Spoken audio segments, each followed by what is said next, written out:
नमस्कार दोस्तों। आज हम सुनेंगे भगवान शिव की एक अद्भुत कथा जो भक्ति और श्रद्धा की शक्ति को दर्शाती है। यह कथा है भोलेनाथ की, जिनकी भक्ति में समर्पित एक गरीब भक्त की कहानी। बहुत समय पहले की बात है। एक छोटे से गांव में एक गरीब और सरल भक्त रहता था, जिसका नाम था शिवम।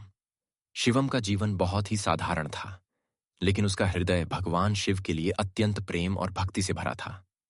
वह दिन रात केवल भोलेनाथ के भजनों में मग्न रहता और उनका ध्यान करता। शिवम की भक्ति इतनी गहरी थी कि एक दिन भगवान शिव स्वयं उसके सामने प्रकट हुए। भोलेनाथ ने कहा, हे शिवम, तेरा हृदय सच्चे प्रेम से भरा है। मैं तेरी भक्ति से प्रसन्न हूं। शिवम ने विनम्रतापूर्वक कहा, हे भोलेनाथ, मेरी सबसे बड़ी इच्छा है कि मैं आपकी सेवा कर सकूं, आपकी भक्ति में अपना जीवन समर्पित कर सकूं।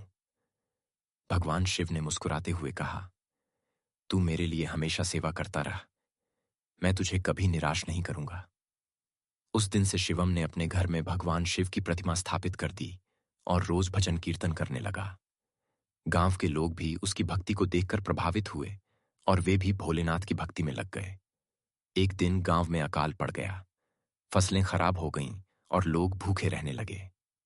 शिवम ने भगवान शिव से प्रार्थना की, हे भोलेनाथ, इस कठिन समय में मेरी सहायता करें।